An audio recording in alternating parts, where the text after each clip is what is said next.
14 अप्रैल 1891 एक छोटे से कैंटोनमेंट टाउन महू में एक ऐसे बच्चे का जन्म हुआ जिसने पूरे हिंदुस्तान की किस्मत बदल दी। नाम था भीमराव रामजी सकपाल। बाद में दुनिया उन्हें बाबा साहेब कहेगी, लेकिन उस वक्त वह सिर्फ एक महार परिवार का 14वां बच्चा था, जिसे अछूत कहा जाता था। जिस समाज ने उन्हें पानी पीने का हक भी नहीं दिया, उसी समाज को उन्होंने समानता, स्वतंत्रता और न्याय का संविधान दे दिया। यह कहानी है दर्द से आग बनने की, अपमान से विद्रोह की और एक इंसान की जो अकेले लड़ा लेकिन लाखों को जागृत कर दिया। पिता रामजी मालोजी सकपाल ब्रिटिश आर्मी में सूबेदार थे। माँ भीमाबाई। परिवार महार जाति का, जो गांव का सेवक माना जाता था, लेकिन ऊंची जातियों के लिए अछूत। 1894 में पिता रिटायर हो गए। परिवार सतारा, महाराष्ट्र चला गया। भीम की उम्र सिर्फ 5 साल थी जब माँ भीमाबाई की मृत्यु हो गई। पिता अकेले बच्चों का पालन पोषण करते रहे। वे कबीरपंथी थे और बच्चों को शिक्षा पर जोर देते थे। सिर्फ कुछ बच्चे ही जीवित रहे, भीम उनमें से एक थे। माँ की गोद से वंचित एक बच्चा और समाज की नज़रों में जन्म से ही अशुद्ध। पिता आर्मी में थे, लेकिन घर लौटकर भी वे अपने बच्चे को उस जहर से नहीं बचा पाए जो हर गली कूचे में भरा हुआ था।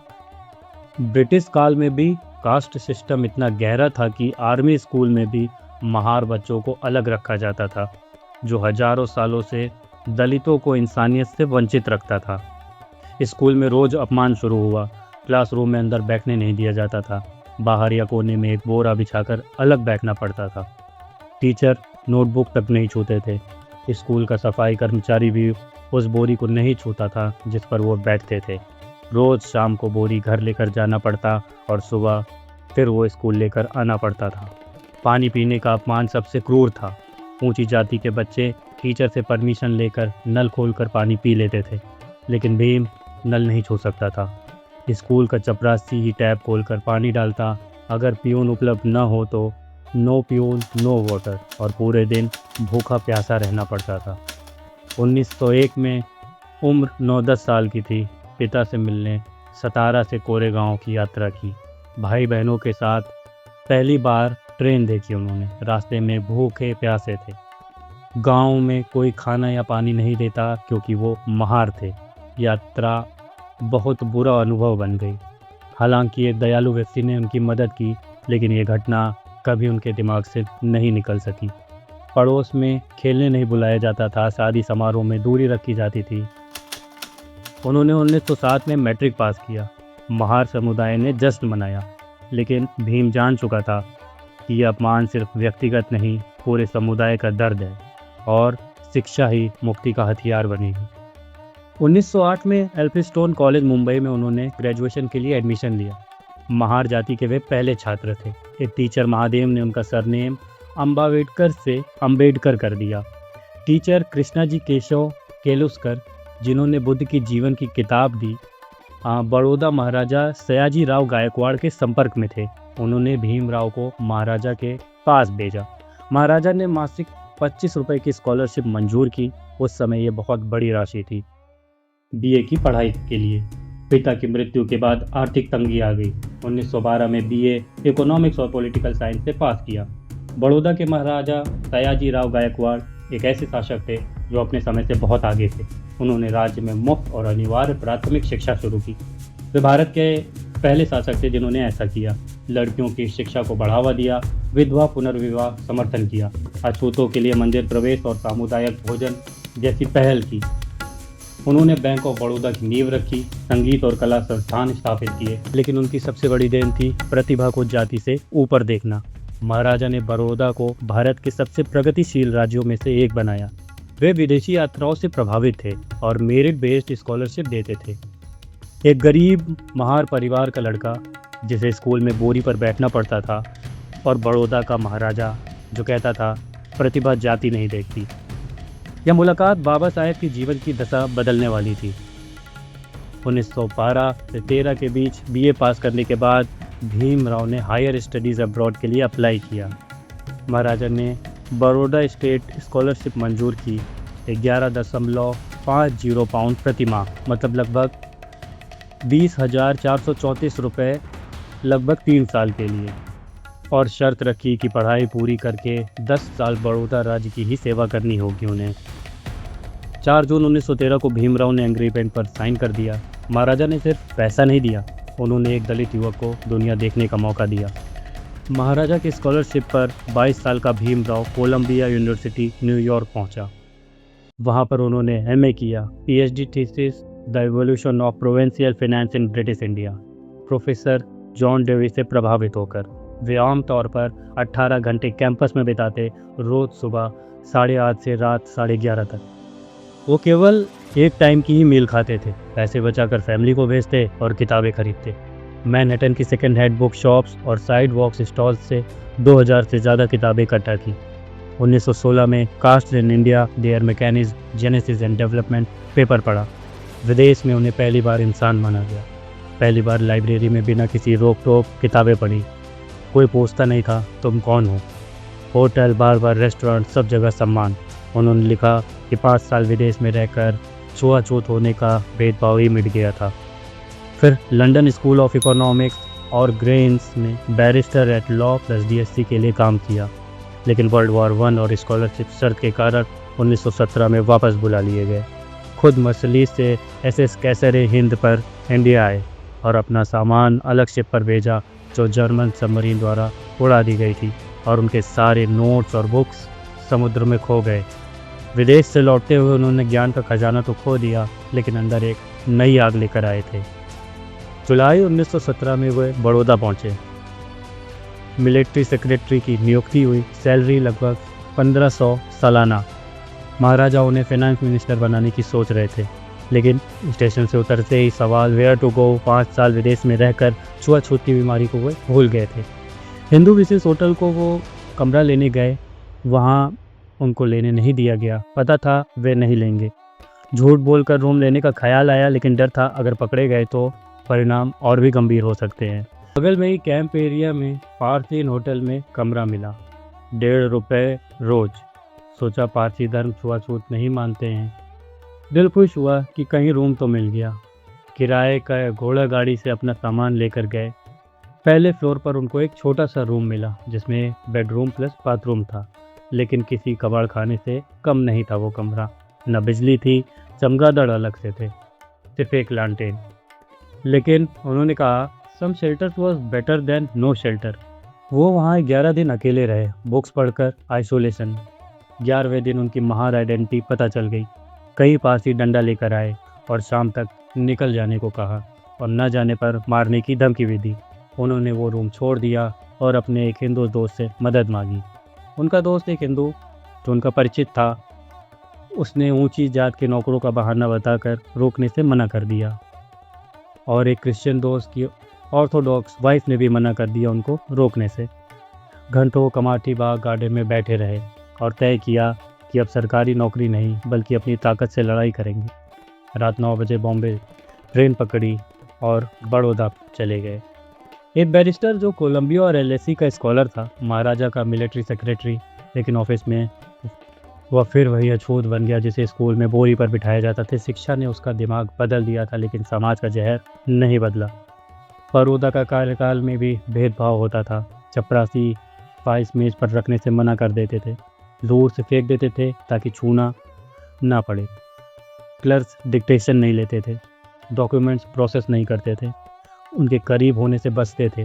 सारे छोटे काम भी उन्हें खुद करने पड़ते थे, जैसे पेपर रिट्राइव करना। कोई बात नहीं करता, लंच में शामिल नहीं करता। रोज का अकेलापन और भेदभाव उन्हें अंदर से तोड़ रहा था। कास्ट रिचुअल प्योरिटी नॉर्थ ने ऑफिशियल हायरकी को भी ओवरराइड कर दिया। अपर कास्ट स्टाफ को लगता था एक अछूत हमारा बॉस कैसे।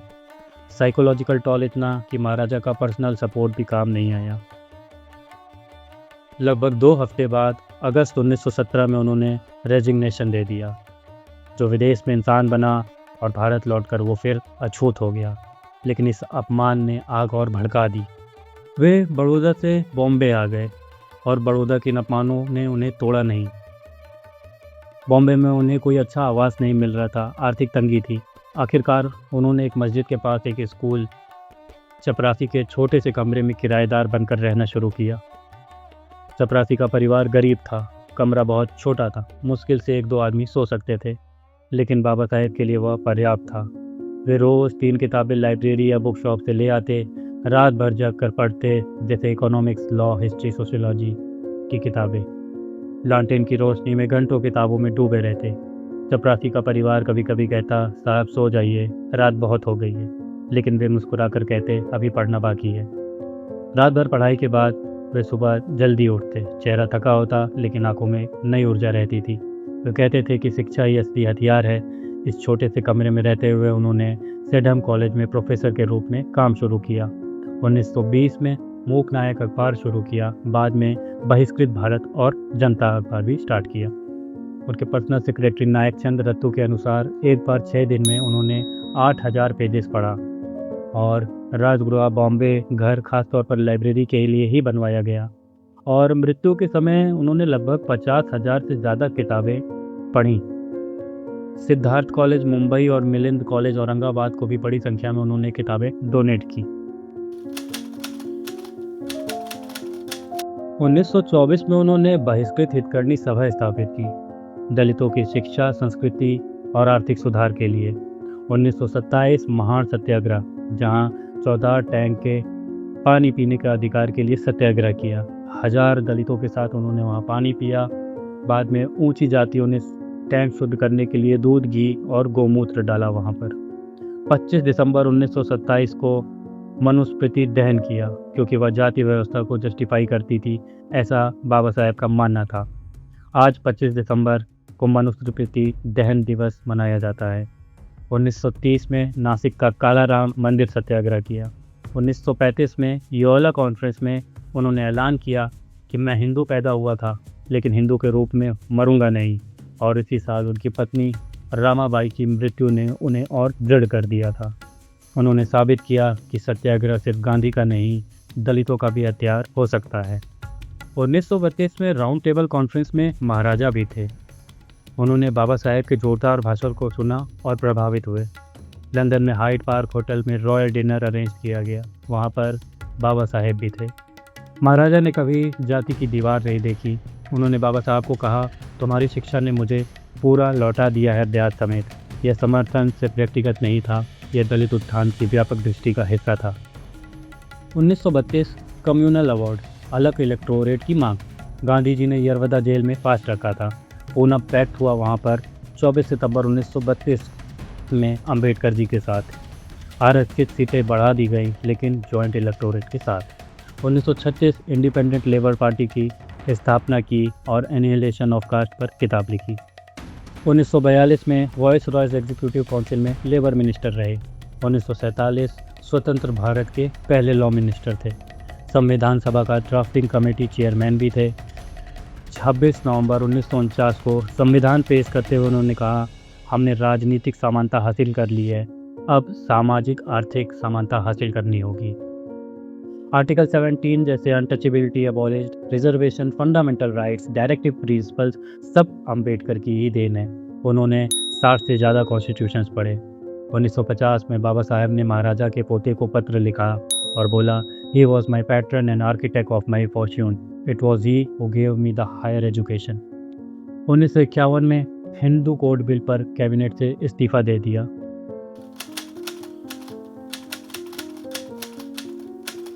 चौदह अक्टूबर 1956 नागपुर में महामास दीक्षा ली।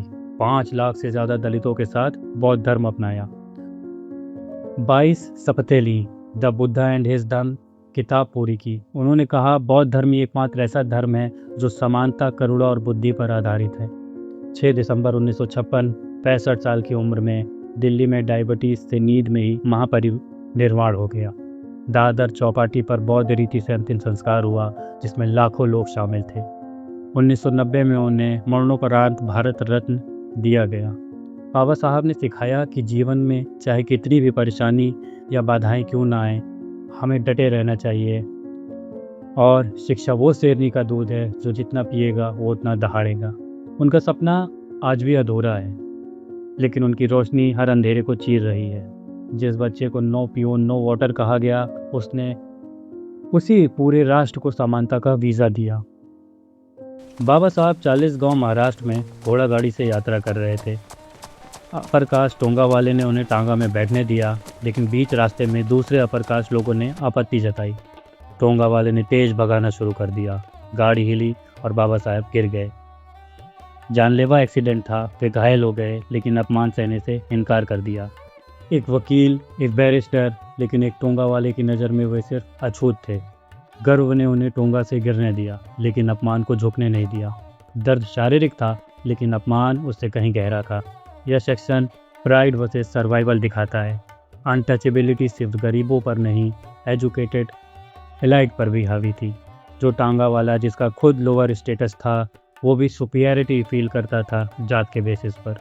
यह साइकोलॉजिकल वायलेंस और फिजिकल डेंजर पैदा करती है। अम्बेडकर दिखाते हैं कि रेजिस्टेंस कॉस्टली हो सकती है, लेकिन ज़रूरी है। दौलताबाद किले महाराष्ट्र में बाबा साहब पानी पीने गए। एक अपर कास्ट व्यक्ति ने उन्हें पानी छूने का आरोप लगाया और पॉल्यूशन कहा। वे किले के पानी को अशुद्ध मानते थे। पानी, जो हर एक जीव का आधार है, एक अछूत के स्पर्श से गंदा हो जाता है। हजारों साल पुरानी किले में भी ये जहर जीवित था। बाबा साहब ने यंग इंडिया में पब्लिश लेटर को रिप्रोड्यूस किया। काठीवार में हरिजन स्कूल टीचर की पत्नी बच्चे को जन्म के बाद बीमार पड़ जाती है। अपर कास्ट डॉक्टर गांव में ही नहीं घुसा, महिला को कॉलोनी के बाहर लाया गया। डॉक्टर ने थर्मामीटर मुस्लिम को दिया, मुस्लिम ने टीचर को, और टीचर ने पत्नी को यूज़ किया। उसको न्यूमोनिया था। डॉक्टर फिर भी नहीं आया, फीस लेने के बावजूद भी, और महिला मर गई। एक डॉक्टर जिसका पेशा जीवन बचाना है, लेकिन जाति के आगे उसने मौत चुनी। एक माँ, एक पत्नी सिर्फ इसलिए मर गई क्योंकि वह अछूत थी। अनटचेबिलिटी प्रोफेशनल एथिक्स को भी तोड़ देती है। एजुकेटेड डॉक्टर अंतरात्मा से ऊपर कास्ट रखता था। अम्बेडकर दिखाते हैं अनटचेबिलिटी गुलामी से भी बदतर है, क्योंकि यह मौत तक ले जाती है और कोई विद्रोह भी नहीं होता है। एक यंग हरिजन क्लर्क सरकारी जॉब में है। उसे ऑफिस में कोई ठहरने की जगह नहीं देता। अनटचेबल्स भी डर से मदद नहीं करते हैं। ऑफिस में कलीग्स गालियाँ देते हैं, पानी नहीं देते, सर्टिफिकेट ज़मीन पर फेंकने को कहते हैं। How dare you stand so near me, I would have given you six kicks. इस तरह के ताने बोले जाते हैं उसे। सोचिए, अगर आपके साथ ऐसा बिहेव हो ऑफिस में, तो आप क्या करेंगे? आखिरकार वो क्लर्क की जॉब छोड़ देता है। सरकारी नौकरी तो सम्मान का प्रतीक होनी चाहिए, लेकिन अछूत के लिए सिर्फ एक अपमान। एक युवा सपना टूट जाता है सिर्फ जाति के नाम पर। ये घटनाएं 1935-36 की हैं, लेकिन आज भी गूंजती हैं। वेटिंग फॉर वीज़ा 1935-1936 में लिखी गई बाबा साहेब की एक मिनी ऑटोबायोग्राफी है, जो लगभग 20 पेज की है। यह उनकी खुद की हैंड राइटिंग में लिखी गई है। ये उन यादों का संग्रह है जो पीपल्स एजुकेशन सोसाइटी ने 19 मार्च 1990 को बुकलेट के रूप में उनके मरणोपरांत प्रकाशित किया। यह कोई आत्मकथा नहीं है, बल्कि 6 छोटी घटनाओं का संकलन है, जो छुआछूत की क्रूरता के जीवंत उदाहरणों को दिखाती है। बाबा साहब ने इसे मुख्य रूप से विदेशियों के लिए लिखा, ताकि वे समझ सकें कि छुआछूत कितना ऑपरेसिव है। सिर्फ नाम नहीं, बल्कि रोज़मर्रा की ज़िंदगी में कैसे इंसान को अजनबी बना देता है अपने ही देश में। वीज़ा का मतलब किसी देश में प्रवेश की अनुमति होता है। बाबा साहब कहते हैं कि दलित अपने ही देश में वीज़ा का इंतज़ार कर रहे हैं, सम्मान, समानता और नागरिकता का अधिकार के लिए। वे एज ऑफ द विलेज पर रहते हैं, गांव की गंदगी साफ करते हैं, लेकिन गांव में पूर्ण नागरिक नहीं माने जाते। यह शीर्षक आज भी रिलेवेंट है। मैं यह कहानी सुनाते सुनाते सच में भावुक हो गया, क्योंकि जब हम इंसानियत के बारे में सोचते हैं तो दिल खुद ब खुद नरम पड़ जाता है। ऊपर वाले ने हम सबको बनाया है। हम सब उसी एक परमात्मा की संतान हैं। हमारी बनावट एक जैसी है। हम सब पानी पीते हैं, भोजन करते हैं, और हम सब एक ही ऑक्सीजन से सांस लेते हैं। और वही लाल रक्त हम सब की रगों में दौड़ता है। जब जन्म होता है तो कोई बच्चा अपने साथ जाति लेकर नहीं आता, कोई धर्म लेकर नहीं आता, कोई ऊंच नीच लेकर नहीं आता। वह सिर्फ एक मासूम इंसान बनकर इस दुनिया में आता है। फिर धीरे धीरे समाज उसे बांटना शुरू कर देता है, धर्म के नाम पर, जाति के नाम पर, ऊंच नीच के नाम पर। अगर ऊपर वाले को हमें अलग बनाना होता तो वे हमें अलग अलग रंग के खून के साथ पैदा करते, अलग हवा देते, अलग धरती देते। लेकिन उन्होंने ऐसा नहीं किया। उन्होंने हमें एक जैसा बनाया, क्योंकि उनकी नज़र में हम सब बराबर हैं। फिर हम कौन होते हैं किसी को छोटा या बड़ा कहने वाले? हम कौन होते हैं किसी से सिर्फ उसकी जाति या धर्म के कारण नफरत करने वाले। इतिहास गवाह है कि हमने कितनी गलतियां की हैं। एक समय था जब स्त्रियों को उनके पति की मृत्यु के बाद जिंदा जला दिया जाता था। एक समय था जब महिलाओं को शिक्षा का अधिकार नहीं था, उन्हें धार्मिक स्थानों पर जाने की अनुमति तक नहीं थी। आज जब हम पीछे मुड़कर देखते हैं तो हमें खुद पे शर्म आती है। हम सोचते हैं आखिर हमारे पूर्वज किस संकीर्ण और घटिया सोच में जी रहे थे। किसी भी जाति और धर्म से पहले हम एक इंसान हैं, और मैं या किसी विशेष धर्म या जाति के लिए नहीं कह रहा हूँ, यह हम सभी के लिए है। अगर हम प्यार से रहेंगे तभी हमारे देश का विकास अच्छे से होगा। अगर हम आपस में लड़ते रहेंगे तो हम अंदर से ही कमज़ोर होते रहेंगे। लेकिन सच यह भी है, अगर हम आज भी नहीं बदले, अगर हम आज भी जाति और धर्म के नाम पर नफरत करते रहे, आज भी आए दिन रेप और हिंसा के मामले मानवता को शर्मसार कर देते हैं, यह सिर्फ अपराध नहीं, यह इंसानियत की हार है, तो आने वाली पीढ़ियां भी हमारे बारे में यही कहेंगी कि हमारे पूर्वज आखिर किस संकीर्ण सोच और कायर मानसिकता के थे। सोचिएगा ज़रूर, हम कौन हैं, हम क्यों हैं, और हमें कैसा समाज बनाना है, हमें अपना देश कैसा बनाना है। आपको यह वीडियो कैसी लगी कमेंट करके ज़रूर बताइएगा, और अगर वीडियो अच्छी लगी हो तो चैनल को सब्सक्राइब ज़रूर करिएगा। धन्यवाद। जय हिंद, जय भारत।